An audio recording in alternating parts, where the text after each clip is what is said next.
Good day, treasure hunters. This is Golden Detector in Abu Dhabi. So today we're going to discuss the differences between Mega Scan Pro device and the Concord device. So I'll just give you a recap. So both of them are manufactured by Mega Detection in Germany, and the technology for Mega Scan Pro is with the long-range technology and 3D ground scanner, while the Concord comes also with the long-range technology, plus the Pulse Induction and the VLF technology. So come on, let's check what is the differences of these devices. Let us check now the capability of the Mega Scan Pro device. So as you can see, we have the ground scan mode, auto long range, manual, ionic, bionic, pinpointer. So for this ground scan, you know that the ground scan can took an image on the ground to analyze it. So for example, you use the long range locator already and you located what you choose or what you have chosen for the target. So you already located it, and after that you can use the ground scan to analyze the ground. So of course, on the ground or on the image 3D ground scan or 3D image, it will give you a report with the depth and even by color coding, like the metal is color red, green is normal ground, and hollow space is color blue. So as you can see, you can check the maximum depth and even filter out the target or the image that has no target, like the green part of the image. So it will be better to use this ground scan, so at least you know where to dig and how many depth you're going to dig. So next one, we have auto long range locator. So for the auto long range locator, the range can be set up to 100 meters depth. So it depends on you if you want only like 50 meters or 30 meters depth, the device will gonna locate. So just set it on that depth.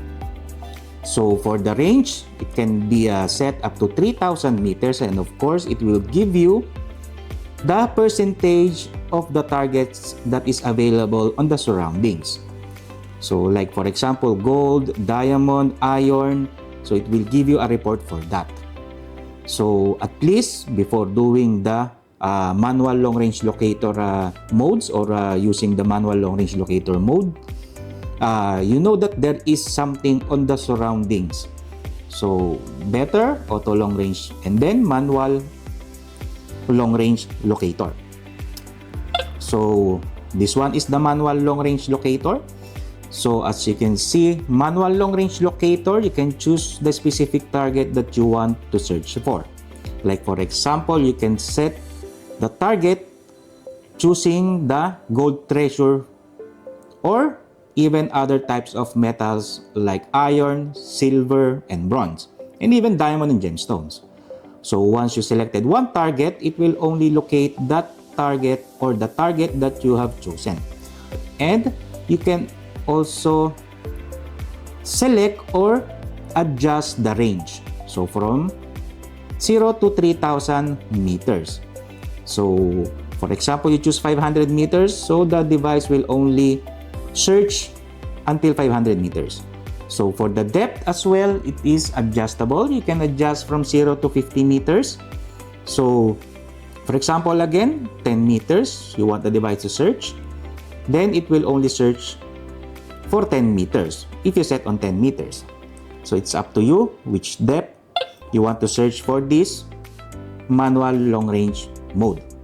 For the ionic search system or mode, for the ionic, it is going to detect all kinds of metallic object with the ionic content on the surroundings.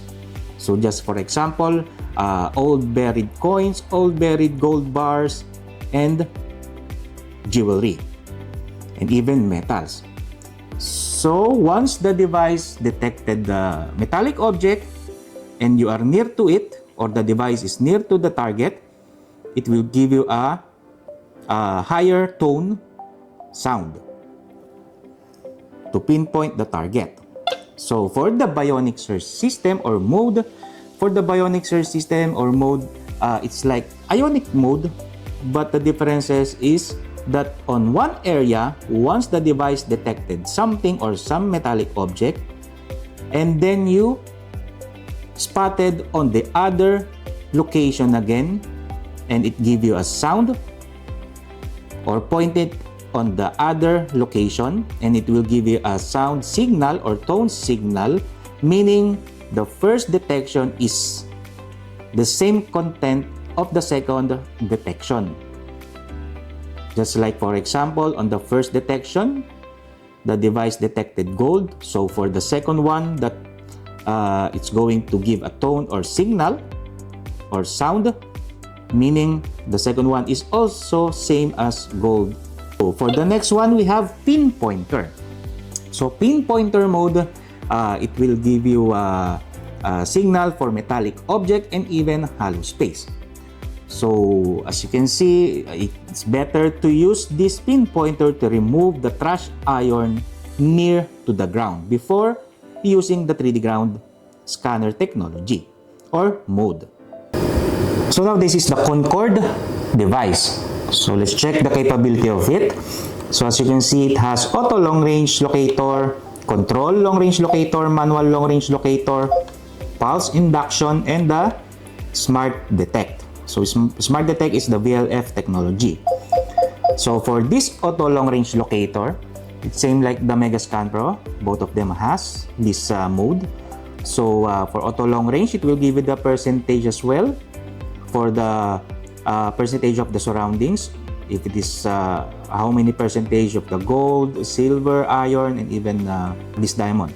So after that, once you know that there is a high percentage of the target that you want, you can use the control long range locator.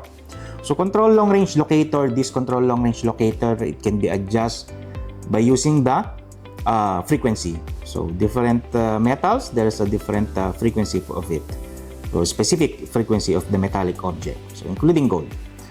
After that, you can adjust from 0 to 3,000 meters. So it's adjustable, the range. So for example, you will choose or you will set it into 600 meters range. So the device will search until 600 meters. So as well as the depth, it's also adjustable as well, and from 0 to 50 meters. So for example, 30 meters, you will set it, then the device will search until 30 meters depth only. So for the manual long range locator, so this one also has, or the Mega Scan Pro has this search mode as well. So manual long range locator, I mentioned earlier, you can select the specific target like the gold treasure, gold veins, silver, copper and bronze, and even diamond and gemstones. So for example, you choose gold treasure, then the device will only search for gold treasure, no other targets. So the range is also from 0 to 3,000 meters is adjustable. Then the maximum depth is as well adjustable from 0 to 50 meters. And once the device locate the target, you can use other options or other modes. So for example, we have also as well as pulse induction. So pulse induction is sensitive in the big targets or searching for big targets. It's better for searching for big targets, and as well as it will indicate if the target is ferrous or non-ferrous metallic object. So this pulse induction technology can detect like the jewelry or even big chest or big treasures. So we have as well as smart detect. This is VLF technology. So VLF technology is better or good for small targets, like for example small rings, gold nuggets. So this smart detect is better for that. So the smart detect for the Concord has 2 coils. Let me know if the Mega Scan Pro device or the Concord device is suitable for you. Don't hesitate to contact us at Golden Detector Abu Dhabi.